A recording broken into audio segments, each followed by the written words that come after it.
למען אחי ורעי, Adabarna Shalom Bach, à tous les fidèles de Sitre Chaim, à tous nos élèves, à notre grande famille qui est derrière les écrans maintenant pour avoir encore un cours, Baruch Hashem, d'élèvement de l'état d'esprit de l'être humain. Les prophètes du peuple d'Israël, avant qu'on sorte faire ce long chemin qui s'appelle Galout, qui s'appelle exil, après la destruction du deuxième temple, ils nous ont dit 3 signes que le peuple d'Israël doit garder, 3 enseignements, 3 commandements. Un des enseignements est Dina de Malchut Adina, la loi de l'État et la loi qu'on doit garder. Ça ne veut pas dire que cette loi a le droit de défaire les commandements de la Torah, mais pour ça il faut poser la question aux sages de chaque génération. Quelles sont les lois qu'on garde, quelles sont les lois qu'on peut transgresser, malgré qu'ils ont été écrits dans la Torah d'une façon et maintenant la loi civile parle d'une autre façon. Et il y a beaucoup de nuances dans ça, et c'est pour ça que Baruch Hashem, on a la chance que chaque génération, on a les sages du peuple d'Israël. Et dans la Haggadah, comme vous avez déjà entendu et lu, il y a 4 caractères. On a le Chacham, le sage, on a le Racha, le méchant, on a le Tam, celui qui est entier, et on a le Sheino, celui qui est dans l'annulation. Et le Chacham, qui est ce personnage? Parce que dans chaque caractère qu'on va rencontrer dans notre vie, on a 2 points d'extrémité qui se mettent en équilibre. Ce sont les points qu'on dit, ce sont les points qui sont, je ne me rappelle plus le mot qu'on dit en français, Ktavim, polarité. Nous avons des points en polarité, positif, négatif.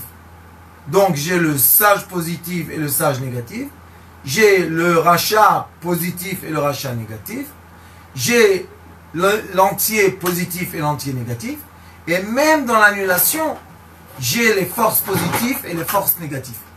Juste pour vous parler du rachat, on dit le méchant, comment c'est possible d'avoir un méchant négatif? Eh bien, il y a 100 ans à peu près de cela, il y avait un grand sage en Pologne qui s'appelait Rabbi Mibrisk. Tzaddik, un grand sage. Et ce sage-là, il avait un de ses travaux internes de lui-même était de contrôler sa pensée, de permettre à rien du tout de rentrer dans sa concentration. Et il arrivait à voir par exemple un paquet d'allumettes, il le regardait et disait exactement combien d'allumettes il y a. Il avait une possibilité très très forte, une concentration très très forte. Et un jour, comme d'habitude, on a nos frères qui nous aiment beaucoup, et un jour, un personnage, le pauvre, a dénoncé le Rav de Brisk qu'il a volé de l'argent du gouvernement. Top. Tout de suite, ce monsieur-là aussi a fait beaucoup d'efforts, qu'il y ait des avocats contre le Rav de Brisk, et il a humilié dans la ville, tout ce que... Il a reçu tout le paquet, comme on connaît les paquets. Bon, Rachid, on a eu aussi le droit et la chance d'en avoir un. Et le Rav de Brisk était en prison. Et ses élèves n'arrêtaient pas de lui dire, on va payer de l'argent au juge, on va faire ça, on va faire ça. Il ne voulait rien entendre. Je ne veux rien de vous. Top. Un Shabbat, un homme, un juif, que lui, son travail était de voler les douanes. C'est-à-dire quoi, voler des douanes? Il passait avec de l'alcool entre les douanes d'un pays à l'autre. Il arrive à la synagogue et il voit que tout le monde parle entre eux. Il ne comprenait pas qu'est-ce qu'il y a. À la fin, il est parti au Rav, il a dit, dis-moi, de quoi tout le monde parle? Alors le rabbin de la synagogue lui a dit, quoi, tu sais pas que le grand tzaddik, le Rav de toute l'Europe est en prison? Il a dit, quoi? Et vous avez rien fait pour le sortir? Il a dit, non, oui, on ne pouvait pas, on n'a pas réussi, on ne sait pas. Et ce monsieur simple, qui était un voleur de douane, donc un rachat, a dit dans son cœur, c'est impossible. C'est impossible, parce que lui connaissait la prison. Avant les prisons, c'était une chambre, un parterre en ciment, 3 murs et des barreaux d'un 3e mur, les toilettes tout dedans, hein, il faut comprendre. Il n'y avait pas de, comme aujourd'hui, 12 mètres carrés pour chaque prisonnier, et il doit recevoir 3 à manger par jour, et il faut se comporter avec les prisonniers, on dirait que c'est des princes. Non, c'était pas comme ça.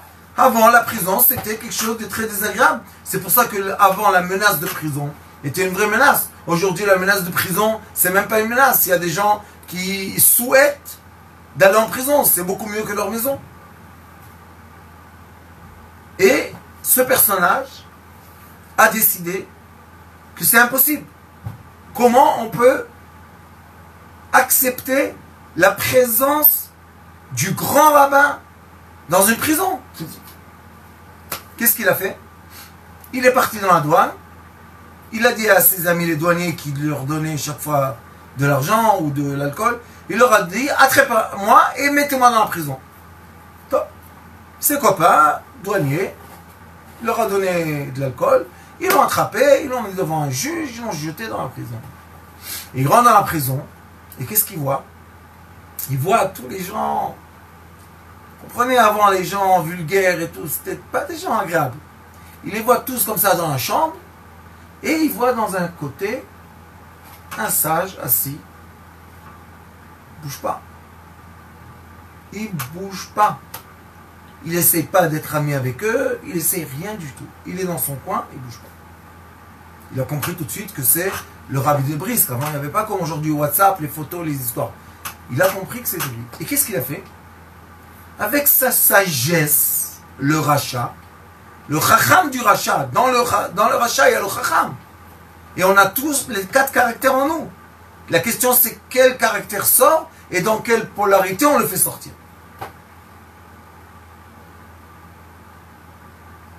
Il s'approche tout doucement du rabbi. Tout doucement. Et jusqu'à quand qu'il arrive à parler avec lui. Donc, il parle avec lui en yiddish. Et il lui dit, Rabbi, je suis rentré en prison pour te faire sortir. Tu viens avec moi? Et le rabbi, il lui a dit, avec toi, je viens. Qu'est-ce qu'il a fait? Il a emmené de l'alcool. Il a donné à boire aux soldats, les policiers. Il leur a pris la clé, il l'a ouvert et il a pris le rabbi de Brisk, il l'a mis dans un chariot et hop, ils ont pris la route. Dans tous les journaux de la période en Europe, c'était le rabbi de Brisk a disparu, il a disparu, qu'est-ce qui s'est passé, qui l'a pris, qui l'a volé, peut-être il est mort, peut-être on l'a tué. Plein de doutes. Après 2 mois, ils sont arrivés à Jérusalem. Quand Rabbi de Brisk est arrivé en Jérusalem, il a écrit un télégramme, il a envoyé à ses élèves en Europe, il leur a dit, je suis sauf et saint, et je suis à Jérusalem, Baruch Hashem, merci mon Dieu. Et tout le monde se pose la question, pourquoi le Rabbi de Brisk n'a pas permis à ses élèves fidèles de lui faire un coup comme ça et de le faire sortir, faire passer les douanes, les frontières et l'emmener à Jérusalem? Et pourquoi il a accepté d'un juif simple qui était un voleur de douane? Il a accepté de lui. Et ils lui ont posé la question. Et la réponse était, si on vous aurait attrapé et torturé, vous m'aurez dénoncé. Lui, si on l'aurait attrapé et tué, il m'aurait jamais dénoncé de sa vie.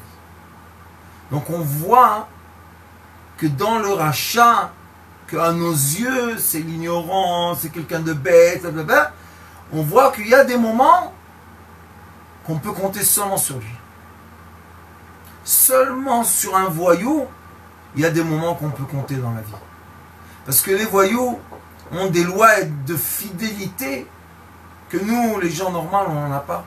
Et vous savez que maintenant, dans cette période, malheureusement, ils appliquent ils ont demandé aux gens de télécharger une application qui vous permet de dénoncer les uns les autres. Vous savez c'est quoi dénoncer?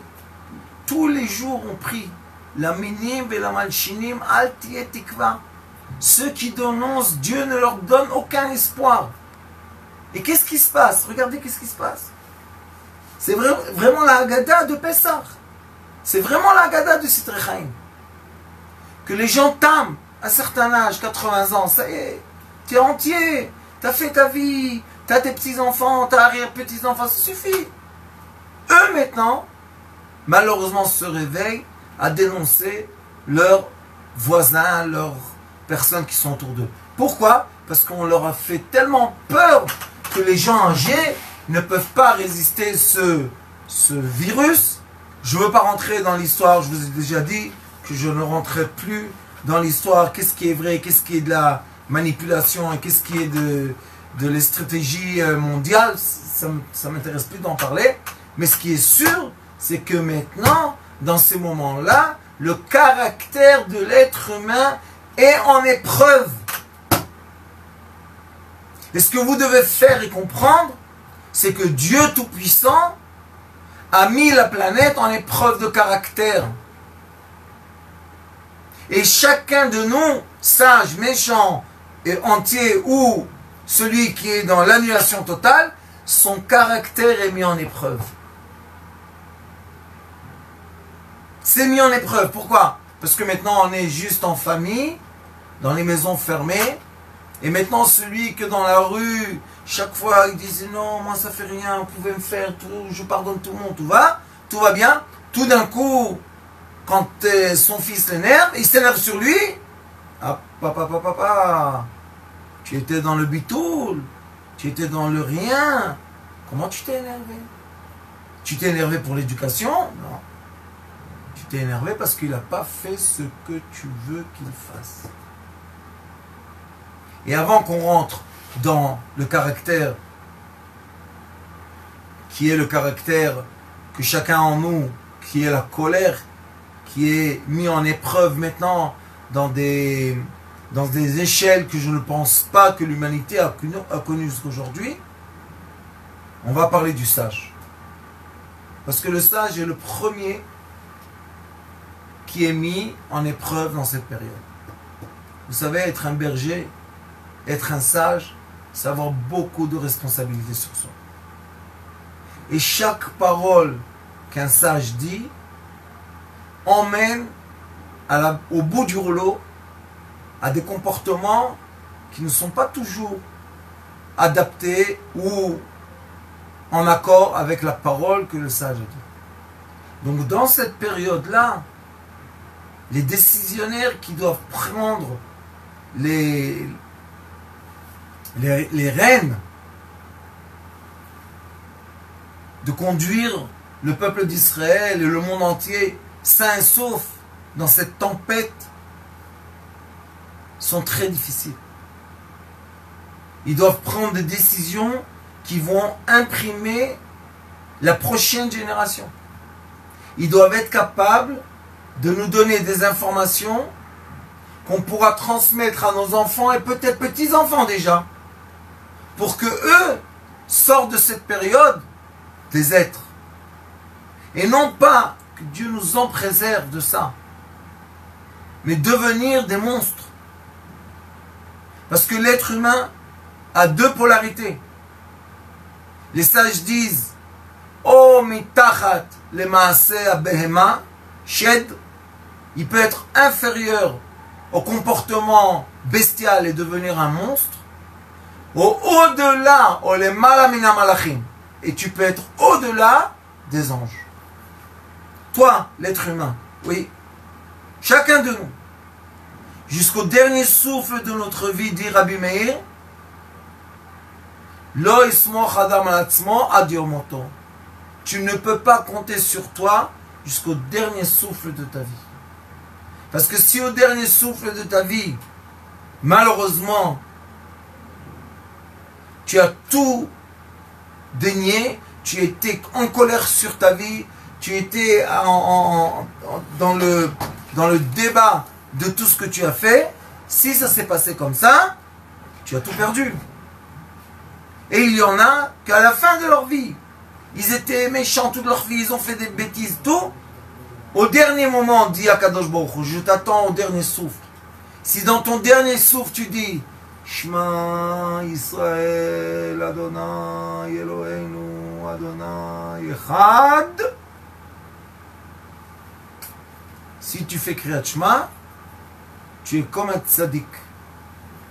Tu quittes ce monde, tout s'est renversé en bonne polarité.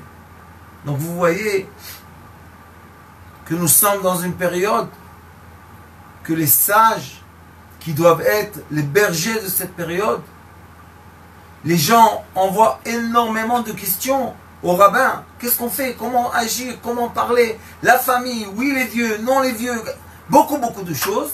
Et comme on parle de dîner nefashot, là on parle vraiment de dinim qui parlent de l'existence vitale de l'être humain.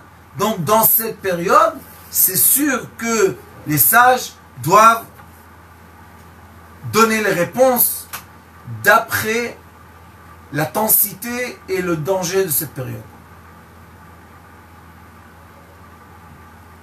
Dans les Pirkei Avot, Perek Dalet, 4e chapitre, il est écrit Ben Zoma Omer, un Tana qui s'appelait Ben Zoma dit Ezo Chacham, qui est le sage, Alomed Mikol Adam.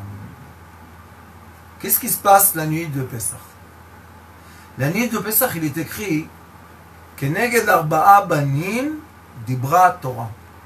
La Torah parle à 4 enfants, 4 fils. Donc la nuit de l'El Seder, autour de la table, nous avons 4 caractères. Il y a toujours celui qui sait comment on fait le Seder et tout.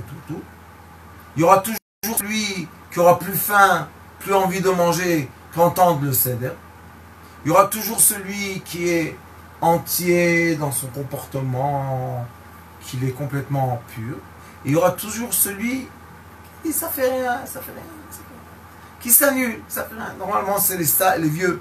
Les vieux disent ça fait rien, tout va bien. Ne me comptez pas, je suis rien du tout. Et c'est pour ça qu'on dit le premier fils, on l'appelle Chacham. Chacham, Mahomer. On te donne la parole en premier. Pourquoi je reçois la parole en premier? Parce que tout le monde te regarde. Tout le monde va entendre ce que tu dis. Et d'après ce que tu vas dire, tu vas influencer des gens très loin de toi.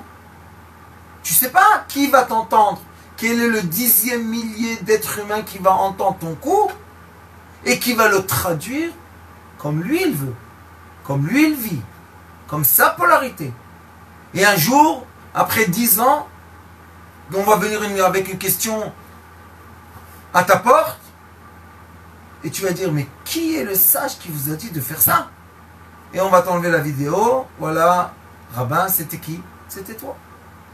Donc le sage a une responsabilité très importante, surtout cette génération. Et vous voyez une chose qui est surnaturelle, que le Rav Shach a laissé après lui le Rav Eliashiv, mais le Rav Eliashiv n'a pas laissé après lui un succédant. Le Rav Chazon Ish a laissé après lui le Rav Wosner, et le Rav Wosner n'a pas laissé après lui un succédant. Le Rav Ovadia Yosef n'a pas laissé après lui une personne. Comme lui, il a été nommé par les sages de sa génération d'être lui le plus grand. Un. Et dans la Kabbalah, le Rav Kadouri n'a pas laissé un élève, un succédant. Et tout le monde a dit, nous sommes une génération d'orphelins. Qu'est-ce que ça veut dire une génération d'orphelins? Ça veut dire que nous n'avons pas un père. Et quel est le père? Le sage. Le sage, le berger est le père de la génération. Que ce soit lituanien, que ce soit chassidi, que ce soit yéménite, que ce soit sfaradi, c'est pas important. Mais on a besoin d'un père qui dirige, comme un père dirige une famille, on a besoin d'un père qui dirige cette génération. Et, malheureusement, on n'a pas eu d'imprime par les sages qu'on a vu dans nos yeux de la génération d'avant. Qu'est-ce qui s'est passé? Et pourquoi Dieu a fait que les choses se déroulent de cette manière? Eh bien, je vais vous dire que pendant qu'il y a eu Élisabeth la méchante, quand on est sorti de l'Espagne, il y a eu exactement la même chose. Exactement le même problème. Le peuple d'Israël a commencé à s'éparpiller partout, à se sauver d'une épidémie qui s'appelait je ne me rappelle plus comment dire en français, Girus Farad, et les gens se sont retrouvés dans les quatre coins du monde. On a vendu les sages en esclaves, on les a pris de là à là. C'était affreux. Mais, qu'est-ce qui s'est passé dans cette génération? Le Rav Yosef Karo s'est dévoilé, le Ari Akadosh s'est dévoilé, Rav Galanti s'est dévoilé, Rekanati s'est dévoilé. Tout d'un coup, on a eu ça fleurit.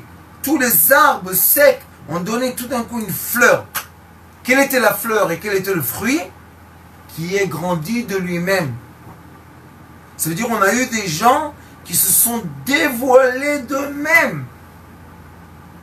Qu'ils étaient là au moment que le peuple d'Israël a besoin d'eux et le monde entier avait besoin d'eux.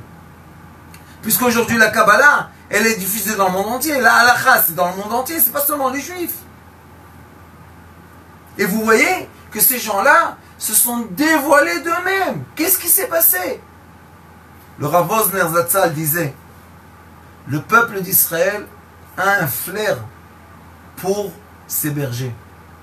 Pas chacun qu'on nomme par on fait un grand gala, une grande soirée, et on met les gens à table, et on les nomme. Non, le peuple d'Israël a le flair. Il sait qui est le sage qui est là pour lui, et vraiment, toute sa vie, quand il a étudié la Torah, il a compris que le but de l'étude de la Torah, c'est pour son prochain, et non pas pour moi. Il y a en Israël un Rav, connu ou pas connu, qui s'appelle le Rav Grossman. Un chassid, un tzaddik, un vrai tzaddik. Il a aujourd'hui plus que 80 ans. Ça fait 30 ans qu'il ouvre des instituts, des internats, des instituts, des endroits partout en Israël pour qui? Pour les enfants de la rue. Et il y a 2 semaines, il a fait une vidéo. Il a utilisé la technologie, bien sûr. Il a dit aux gens, faites-moi plaisir. N'ayez pas peur. Prenez dans votre maison un enfant orphelin dans la rue. C'est le moment ou jamais. Le Mashiach va venir. Et il va regarder. Est-ce que oui, on a pris comme on doit faire un orphelin, quelqu'un qui est pauvre, qui est tout seul. Est-ce qu'on l'a emmené dans notre maison ou pas? Et là, Agada, comment elle commence? Kol dirfin, ite veyochal. Vous voyez la Agada de Pesach? On est obligé. Halachman yad yachla avatana. Après ça, on dit Kol dirfin, kol ditzrich. Chaque personne qui a un besoin, fais-le rentrer chez toi. Vous savez qu'est-ce qui se passe? Comme on a fermé les frontières, combien de familles se sont divisées, combien de gens seuls il y a partout. Et de quoi on a peur? Si la personne elle était dans la quarantaine, elle était isolée, 14 jours chez elle, pourquoi maintenant elle ne peut pas rentrer dans une famille pour faire le Pessah comme il faut? Et Nissiam, si tu es derrière l'écran et tu m'entends, tu sais très bien que je t'invite. Et Gad, et tous mes enfants, mes élèves comme mes enfants. J'ai pas peur. Vous savez pourquoi? Parce que quand on vient donner, on ne peut pas recevoir des maladies. Il est écrit Shliach Mitzvah, celui qui va faire une bonne action et une onizok. Rien ne peut l'atteindre. Rien ne peut lui faire du mal. Pourquoi? Parce qu'il est en train d'être dans la bonne activité. Mais si par malheur, et j'entends ça trop dernièrement, si par malheur on dénonce nos frères, et aujourd'hui c'est 5000 shekels d'amende et une demi-année de prison sans jugement. Après le jugement va venir. Comprenez un peu? Donc c'est la génération, et je me suis posé cette question quand le Rav Osner était le dernier des sages vieux qui est décédé. J'ai attendu d'entendre qu'il va nommer un successeur, qu'à mon avis est notre maître Arav Moshe Shaul Klein Shlita. Mais non, il n'y a pas eu dans le testament qu'il a fait, il n'y a pas eu des paroles. Voilà, celui qui va continuer la voie sera tel. Qu'est-ce qui s'est passé? Ces gens-là étaient des sages énormes. Toute la Torah était dans leur tête. Alors pourquoi? Parce que Dieu Tout-Puissant, que lui seul est le maître de l'univers, a ressenti, à mon avis, petit avis, je ne sais rien du tout, mais après la Deuxième Guerre mondiale, le monde de l'étude, pas seulement le Talmud, le monde de l'étude de toute la Torah, et non seulement la Torah, les universités, les gens, tout ça a grandi, et ça a perdu de qualité. Vous savez combien de gens marchent dans la rue et ils connaissent tout le Talmud par cœur? Et alors? Aujourd'hui on dit, et alors? Aussi Google connaît tout le Talmud par cœur. Donc, qu'est-ce qu'il veut? Qu'est-ce qu'il cherche? Qu'est-ce qu'il veut qu'on sorte de nous? Il veut faire sortir le berger qui a vraiment le vrai sentiment, qui est le sentiment du peuple. Il veut que le berger se dévoile, qui sort de lui, que le peuple qui l'entoure dise on veut le suivre, lui, il peut nous faire passer cette période. Et pour cela, on ne peut pas lui dire par force tu as été nommé. Parce que nommer quelqu'un par force, ça veut dire voilà, je vous ai fait, vous avez une ouvda. Ouvda en français, ça veut dire je vous ai mis en face de vous une règle et vous êtes obligé d'accepter cette règle. Mais peut-être le peuple ne veut pas ce rave ou ce rave. Et alors s'il a été nommé, qu'est-ce qu'il y a? C'est comme ça les gens disent aujourd'hui. Ils cherchent quoi? On cherche tous le berger, le Moshe Rabbeinu, le Mordechai Yehudi de la génération. C'est pas dans notre petite communauté, on est 100 personnes, 1000 personnes, 10 000 personnes. On parle d'un berger, d'une génération que, d'après les informations qu'on entend tous les jours, ça devient de pire en pire. Il y a une partie du monde qui n'est pas du tout dans cette prison virtuelle. Et nous sommes dans la partie du monde qui est la partie occidentale, qui est la partie qui doit être la plus sage, la plus intellectuelle, etc. Tout le monde sont rentrés en quarantaine par loi ou par volonté, ou par peur, par un écran. C'est tout. Pas plus qu'un écran. Et les gens qu'on dit qu'ils sont morts de ce virus, si on nous aurait donné tout leur état physique avant qu'ils meurent, les gens âgés, ceux-là qu'on veut s'en débarrasser, que Dieu nous en préserve, je pense comment on peut faire ça? Comment on veut se débarrasser d'une génération qui a été les piliers de cet immeuble dans lequel on vit. Ils vont prendre les piliers, l'immeuble va se... Que Dieu nous en préserve. Et eux-mêmes ont peur déjà. Mais on ne nous a pas dit qu'ils sont malades du cœur, diabétiques, tension, etc. La corona les a tués. D'où on sait? Posez la question à chaque docteur.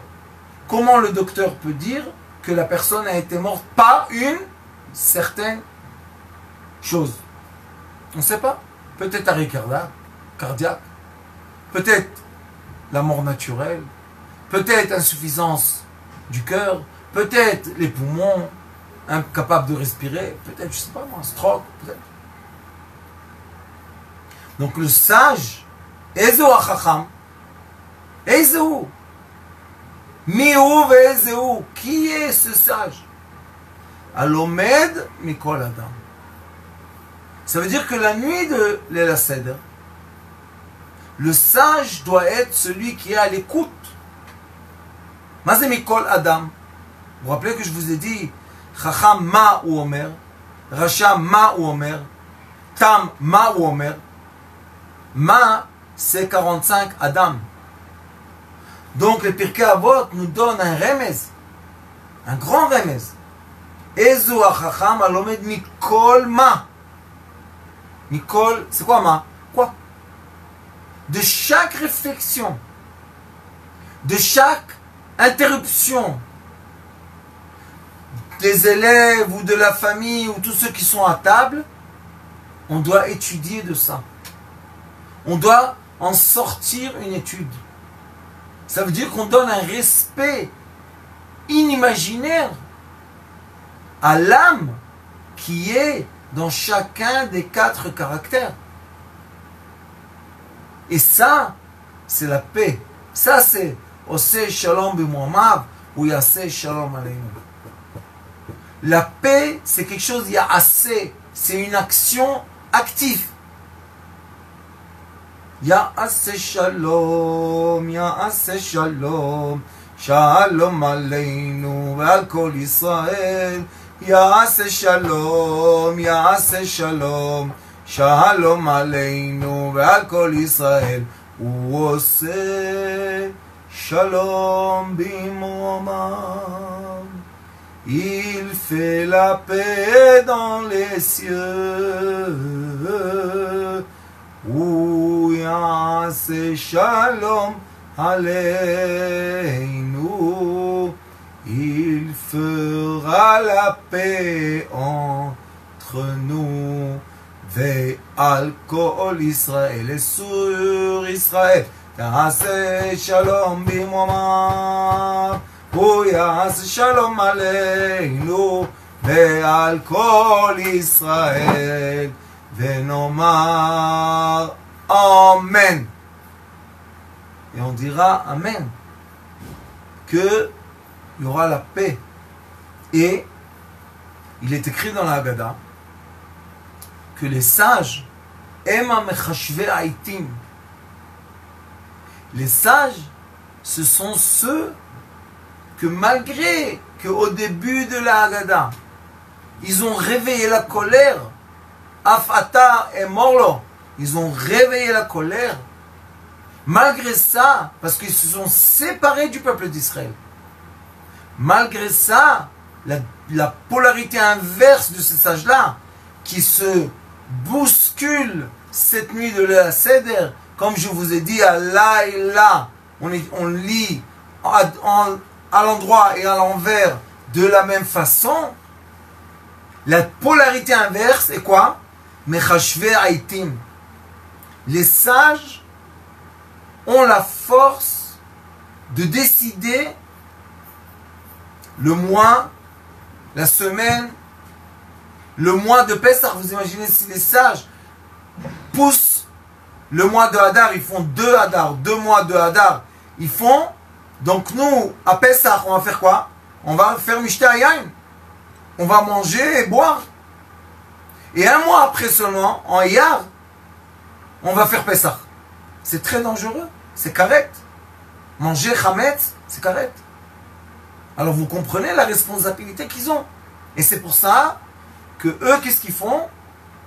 Eux-mêmes disent, le temps est au-delà de nous. Le temps, on peut le décider d'après les étoiles. Et c'est les calendriers qu'on a aujourd'hui, qui ont été calculés par un Tana qui nous a donné ça, et depuis toutes les générations, on calcule les jours et les mois d'après ce Tana. Le premier jour de Nissan, et après on a Rosh Hashanah, et que tout tombe exactement comme la position des étoiles dans le ciel. Et ça s'appelle Mechashve Aitim. Et pourquoi on a besoin d'eux, de ces sages-là? Parce que ce sage-là, quand il décide le moment et la date, maintenant, la clim, tout ce qui va se passer pendant l'année, bouge d'après la décision qu'ont eu le Beddin dans ce monde terrestre. Et c'est pour ça qu'on dit, Oseh Shalom B'Muhammad, tu dois, toi le sage, emmener la paix dans les cieux. Entre qui? Entre les étoiles. Parce que les étoiles aussi, chacune a une énergie, chacune a un caractère, chacune influence le monde d'une autre façon. Et nous avons besoin, et on doit, aujourd'hui on a fait un jeûne mondial. J'ai entendu que des millions de gens ont participé à ce jeûne. Pourquoi? Parce que les gens ils s'en foutent du manger maintenant. Ils n'en ont rien à faire, quoi manger? Maintenant on va, je m'excuse de le dire avec tout respect et amour que j'ai vers vous, mais dans certaines régions, il va y avoir la famine. Les gens vont remanger, comme dans la Deuxième Guerre mondiale, des portions, comme des soldats dans le champ de bataille. Il n'y aura plus, tu vas au magasin, tu achètes ce que tu veux, tu jettes la moitié à la poubelle. Non. Et on a entre nous, Baruch Hashem, encore les vieux, qui ont eu cette expérience de la Deuxième Guerre mondiale, qui vivent avec nous, et qui savent comment économiser le manger.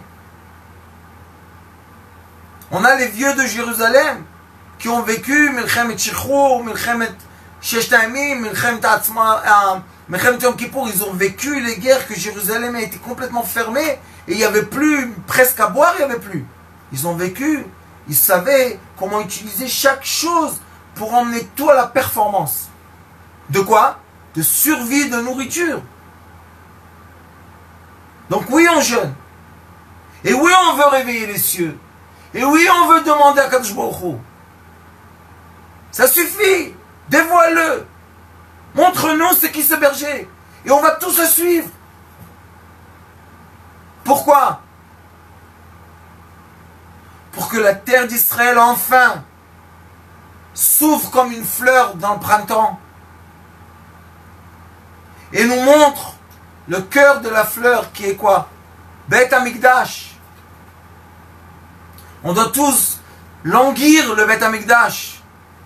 Malheureusement, on ne nous enseigne pas quelle était la vie, quelle était la qualité de vie quand le Beth Amikdash était présent.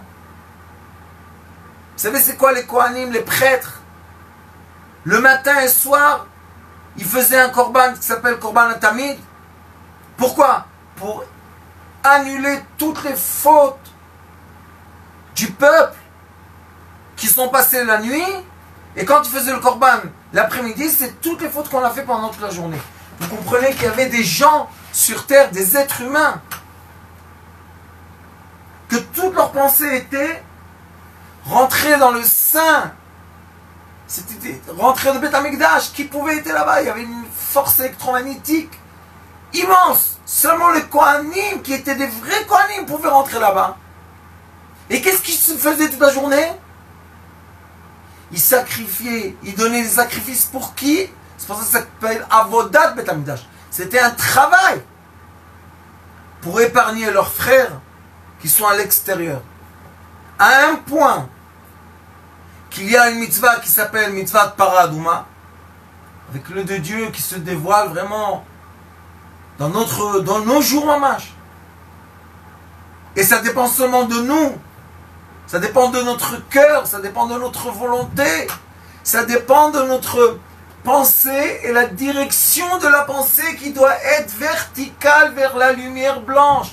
Il faut laisser les gens dans la lumière horizontale qui est la séparation.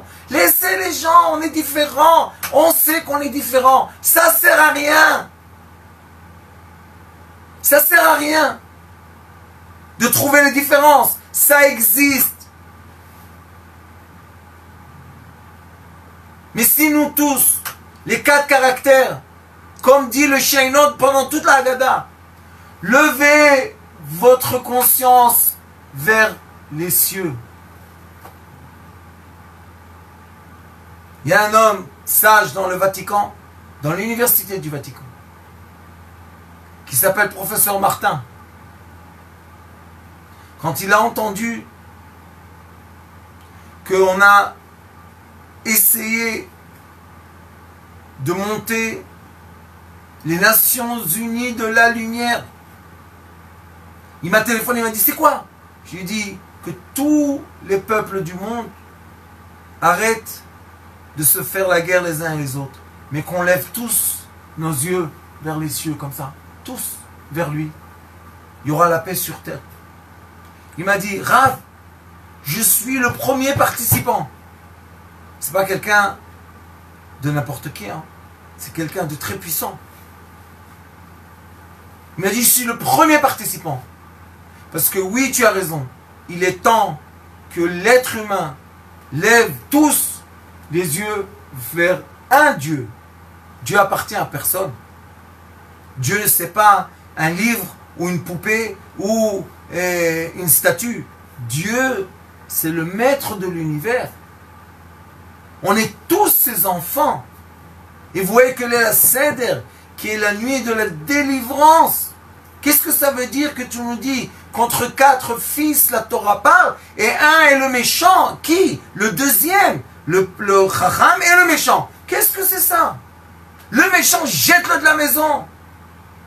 Il pourrit les autres pans. Vous savez qu'est-ce que j'entends, moi, des gens parler? Vous êtes fous, quoi. On est tous les enfants de Dieu. Chacun son caractère. On doit chacun parler à sa façon. Et c'est pour ça que les sages du Sanhedrin, comment on s'acceptait là-bas dans le Sanhedrin? Comment on était reçus? Si on savait 70 langues. Toutes les langues sur terre. Pourquoi? Parce que quand quelqu'un vient avoir un procès ou donner un témoignage, il doit parler avec sa langue maternelle. Pourquoi maternelle? Parce que c'est la façon la plus naturelle pour lui de s'exprimer. Il pense dans sa langue maternelle. Et s'il va parler dans la langue parce qu'il a traduit les choses, ça ne sera pas la même chose. Et regardez Google Translation. Faites rentrer un texte dans Google dans votre langue maternelle ou dans une autre langue. Et lisez ça, vous allez voir qu'il y a des très grandes différences. Et vous-même, vous complétez, vous ajoutez. Pourquoi? Parce que la langue maternelle, c'est l'air vital que j'ai reçu quand j'étais petit. Avirim. Vayomer Elokim Yeyor.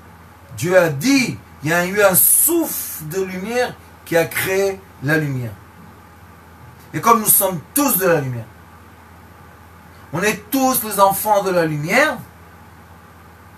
on cherche, j'espère, pour la dernière fois, le vrai berger lumière.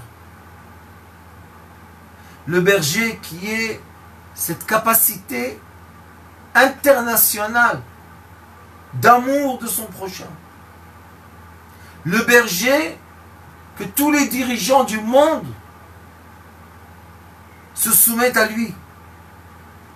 Un berger que sa sagesse, le chacham, ya Rabbi. C'est quoi un chacham?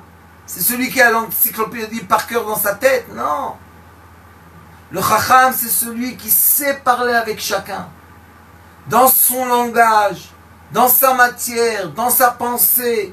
Il peut rentrer dans chacun de nous. Comme Moshe Rabbeinu. Moshe Rabbeinu parlait avec le plus sage du peuple et avec les derniers du peuple. Il parlait avec tout le monde. Il aimait tout le monde. Et là il est écrit Sheneemar mikol melamda iskalti ki edotecha sichali.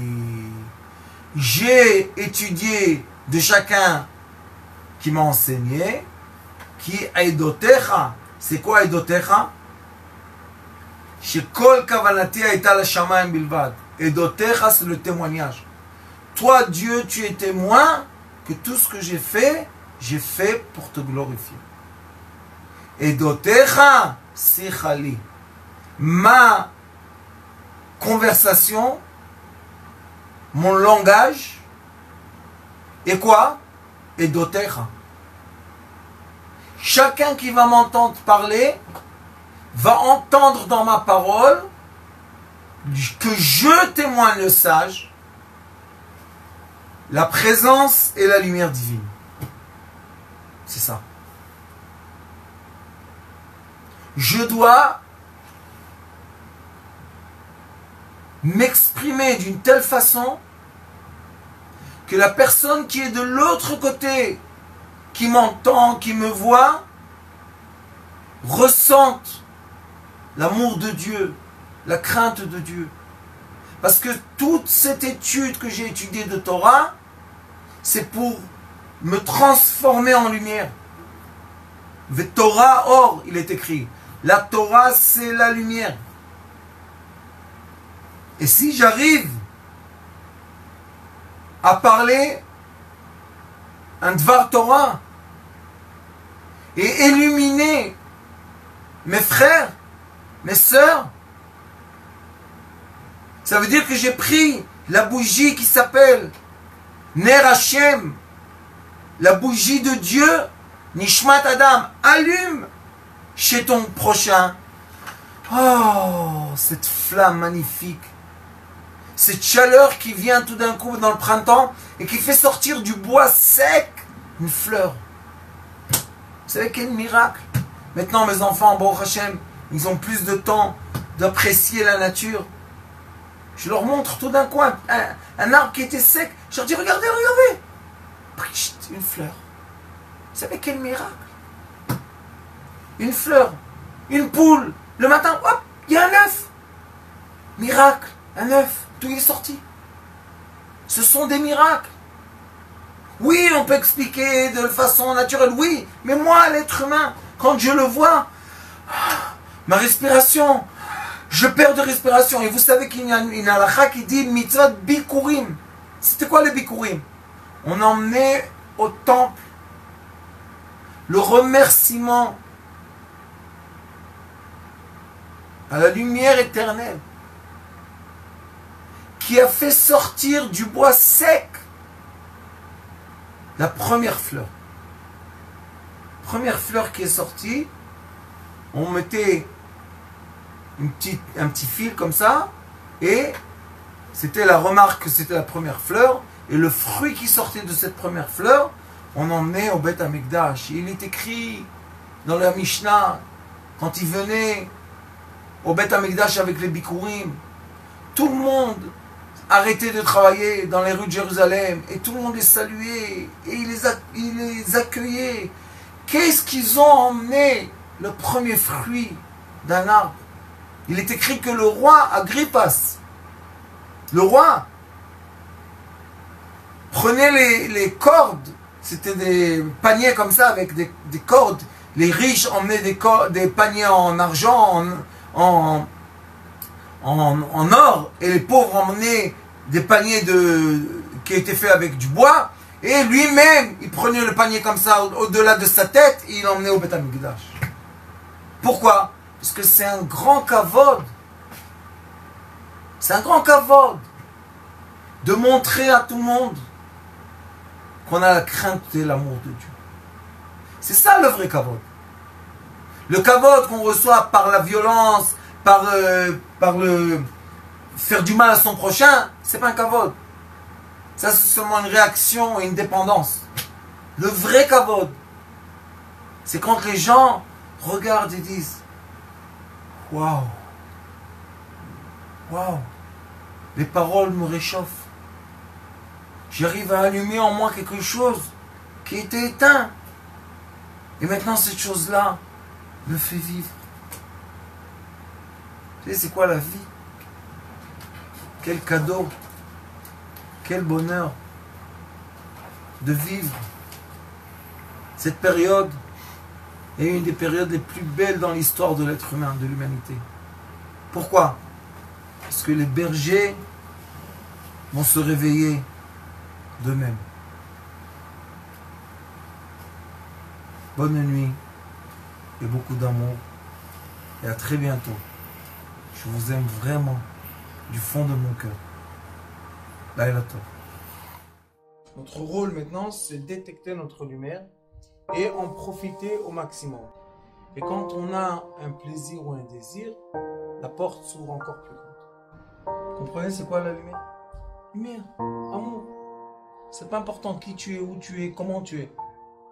Dieu t'aime.